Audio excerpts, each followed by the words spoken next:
পুরীর জগন্নাথদেব মন্দিরের ৭টি প্রচলিত রহস্য আজও কেন বিস্মিত হন কোটি কোটি ভক্ত। এই বিষয়টি নিয়ে ৭টি প্রচলিত যে রহস্য রয়েছে, আপনারা কে কে জানেন এই প্রচলিত রহস্যগুলি, সেটি কিন্তু অবশ্যই আপনারা কমেন্ট বক্সে জানিয়ে যাবেন আপনাদের মতামত। তো চলুন আজকের ভিডিওটি শুরু করব, এবং আজকের ভিডিওটি একমাত্র যারা এই ৭টি প্রচলিত রহস্যের ব্যাপারে জানেন না তাদের জন্যই আজকের এই ভিডিওটি। যেহেতু আগামী কয়েকদিনের মধ্যেই রথযাত্রা আসতে চলেছে, সেই ক্ষেত্রে এই ভিডিওটি অত্যন্ত প্রয়োজনীয় হতে পারে অনেকের মধ্যেই। জয় জগন্নাথ, নমস্কার সকলকে। চলে আসলাম আরও একটি নতুন ভিডিও নিয়ে, এবং আজকেও আপনাদেরকে সবাইকে স্বাগতম জানাচ্ছি জ্যোতিষ এবং ধর্মকথা চ্যানেলের ইউটিউব চ্যানেলটির মাধ্যমে। পুরীর জগন্নাথ মন্দিরের এই রহস্যটি জানতে হলে সম্পূর্ণ ভিডিওটি দেখুন, কারণ স্কিপ করলে অনেক কিছু মিস করে যাবেন প্রিয় দর্শক বন্ধুরা। কারণ আজকের এই জগন্নাথ দেবের মন্দিরের যে ৭টি প্রচলিত রহস্য, সেটি কিন্তু অত্যন্ত সুমধুর হতে চলেছে অনেকের জন্য। অবশ্যই স্কিপ না করে সম্পূর্ণ ভিডিওটি দেখার অনুরোধ রইল প্রিয় দর্শক বন্ধুরা আপনাদের কাছে।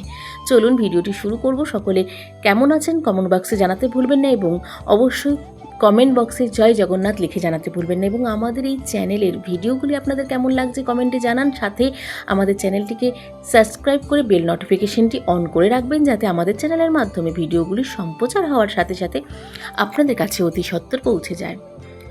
নমস্কার, জয় জগন্নাথ সকলকে। আপনাদের সকলকে স্বাগতম জ্যোতিষ ও ধর্মকথা ইউটিউব চ্যানেলের পক্ষ থেকে। পুরীর জগন্নাথ মন্দির শুধু একটি মন্দির নয়, এটি কোটি কোটি মানুষের বিশ্বাস, ভক্তি এবং ঐতিহ্যের কেন্দ্র। এই মন্দিরকে ঘিরে বহু প্রচলিত কাহিনী কিন্তু রয়েছে, লোকবিশ্বাস অনুযায়ী ও রহস্যও রয়েছে এই জগন্নাথ দেবের মন্দিরকে ঘিরে, যা আজও মানুষের কৌতূহল বাড়িয়ে দেয়। আজ আমরা জানব জগন্নাথ দেবের মন্দিরের এমনই 7টি প্রচলিত রহস্য। মনে রাখবেন, এর কিছু বিষয় ধর্মীয় বিশ্বাস ও লোক প্রচলিত কাহিনী অংশও হতে পারে। এসবের ভিন্ন ব্যাখ্যাও থাকতে পারে। চলুন শুরু করি। রহস্য নাম্বার 1। আমরা সকলেই জানি পতাকা, এই যে জগন্নাথ দেবের মন্দিরের, পুরীর জগন্নাথ দেবের মন্দিরের যে পতাকাটি, ধ্বজাটি সবসময় দাঁড়িয়ে থাকে, সেই পতাকা সবসময় বাতাসের বিপরীত দিকে কেন ওড়ে? অনেক ভক্তের মধ্যে একটি প্রচলিত বিশ্বাস রয়েছে যে জগন্নাথ দেবের মন্দিরের চূড়ার পতাকা অনেক সময় বাতাসের স্বাভাবিক দিকের বিপরীত দিকে কিন্তু উড়তে দেখা যায়। এটি বহুদিন ধরেই মানুষের কৌতূহলের বিষয়, এবং ভক্তরা একে জগন্নাথ দেবের অলৌকিক লীলা হিসেবেও দেখে থাকেন। তো এর কিন্তু কোনো ব্যাখ্যা নেই, কারণ এটি কিন্তু সত্যিই জগন্নাথ দেবের লীলা এবং অলৌকিক ক্ষমতার বলেই কিন্তু এই ঘটনাটা ঘটে থাকে। রহস্য নাম্বার 2।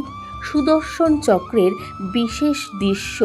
মন্দিরের চূড়ায় থাকা এই যে সুদর্শন চক্রকে ঘিরে প্রচলিত বিশ্বাস হলো, পুরী শহরের বিভিন্ন দিক থেকে তাকালেও চক্রটি যেন দর্শকের দিকেই মুখ করে আছেন বলে মনে করা হয়। এটি দীর্ঘদিন ধরে আলোচিত একটি বৈশিষ্ট্য মাত্র, এবং এটিও কিন্তু জগন্নাথ দেবের অলৌকিক লীলার মধ্যেই পড়ছে। কারণ আপনি প্রত্যেকটি দিক থেকেই কেন চূড়াকে আপনার দিকে দেখতে পাবেন? তো সেটিও কিন্তু জগন্নাথ দেবের অলৌকিক লীলার মধ্যেই পড়ছে। মহাপ্রসাদের যে ঐতিহ্য, 3 নম্বরে আমরা মহাপ্রসাদের ঐতিহ্যকে নিয়ে একটু আলোচনা করব। জগন্নাথ দেবের মন্দিরে বিশাল রান্নাঘরে প্রতিদিন হাজার হাজার ভক্তের জন্য প্রসাদ প্রস্তুত হয়। প্রচলিত বিশ্বাস অনুযায়ী ভক্তের প্রয়োজন অনুযায়ী মহাপ্রসাদ কখনো কম পড়ে না, এবং আবার অতিরিক্ত অপচয়ও কিন্তু হয় না। এটি ভক্তদের কাছে ঈশ্বরের কৃপা হিসেবে বিবেচিত হয়। রহস্য নাম্বার 4।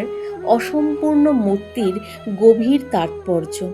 জগন্নাথ দেব, বলভদ্র এবং সুভদ্রার মূর্তি অন্য দেবী মূর্তির মতন নয়।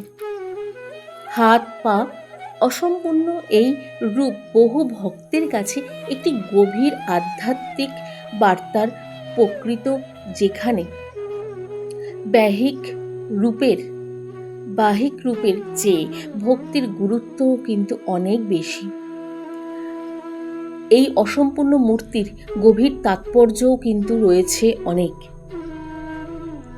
এরপরেই 5 নম্বরে যেই রহস্যটির কথা বলবো সেটি রথযাত্রার অন্যান্য ঐতিহ্যর প্রতি। এই রথযাত্রার সময় অন্যান্য ঐতিহ্যবাহিত এই প্রথাটি বা এই রহস্যটি, প্রতি বছর নতুন কাঠ দিয়ে 3টি রথ নির্মাণ করা হয়। শতাব্দীর পর শতাব্দী ধরে ওই ঐতিহ্য একইভাবে পালন হয়ে আসছে, যা বিশ্বের অন্যতম বৃহৎ ধর্মীয় উৎসবগুলোর মধ্যে একটি বলে মনে করা হয় এবং একটি বলে ধরা হয় আমাদের এই রথযাত্রা, পুরীর রথযাত্রা উৎসবটিকে। রহস্য নাম্বার 6, নবকলেবর যে বিষয়টি, নির্দিষ্ট সময় অন্তর বিশেষ নিয়মে ভগবানকে নতুন কাঠের মূর্তি নির্মাণ করা হয়, যাকে নবকলেবর বলা হয়। এই আচার বহু ধর্মীয় নিয়ম ঐতিহ্যের মাধ্যমে সুসম্পন্ন হয় এবং ভক্তদের কাছে অত্যন্ত পবিত্র হয়ে থাকে এই নবকলেবর প্রথাটি। রহস্য নাম্বার 7 এবং শেষ যে রহস্যটি রয়েছে, সকলের জন্য ভগবান জগন্নাথ দেবের শব্দের অর্থই জগতের নাথ। এই মন্দিরের দর্শন ও রথযাত্রার অন্যতম বার্তা হল মানুষে ভেদাভেদ ভুলে ভক্তি, সমতা ও মানবতার পথ অনুসরণ করা। এই রহস্যগুলো শিক্ষা বন্ধুরা, প্রিয় দর্শক বন্ধুরা, জগন্নাথ দেবের মন্দিরের এই প্রচলিত রহস্যগুলো মূল শিক্ষা কি হলো? এই রহস্যগুলির শিক্ষা আজকে একটু ছোট্ট করে আলোচনা করব। ঈশ্বরের প্রতি ভক্তি, মানবতার সেবা এবং অহংকার ত্যাগ, তার সাথে সমতা ও ভালোবাসার প্রতীক। এই শিক্ষাই আমাদেরকে দিচ্ছে এই রহস্যগুলি থেকে জগন্নাথ দেব আমাদের জন্য, জগতের নাথ আমাদের জন্য। আজ আমরা জানলাম জগন্নাথ দেবের মন্দিরের 7টি বহু প্রচলিত রহস্য এবং ঐতিহ্য। আপনার কাছে কোন রহস্যটি সবচেয়ে আকর্ষণীয় বলে মনে হয়েছে কমেন্টে অবশ্যই লিখে জানাতে ভুলবেন না। এবং ভিডিওটি এই পর্যন্ত আপনারা যারা দেখেছেন তাদের জন্য, এই পর্যন্ত যারা আমাদের সঙ্গে ছিলেন তাদেরকে অসংখ্য ধন্যবাদ আমাদের এতদূর সঙ্গে থাকার জন্য। ভিডিওটি ভালো লাগলে লাইক, শেয়ার করুন এবং জ্যোতিষ ও ধর্মকথা চ্যানেলটি সাবস্ক্রাইব করতে ভুলবেন না। পরবর্তী ভিডিওতে দেখা হবে নতুন একটি ধর্মীয় বিষয় নিয়ে এবং নতুন একটি বিষয়ে আপনাদের সঙ্গে আলোচনা করব। ততক্ষণ পর্যন্ত সকলে ভালো থাকবেন এবং সুস্থ থাকবেন, সাবধানে থাকবেন। আজকের মতন সকলকে এখানে বিদায় জানাবো। জয় জগন্নাথ, হরে কৃষ্ণা, রাধে রাধে।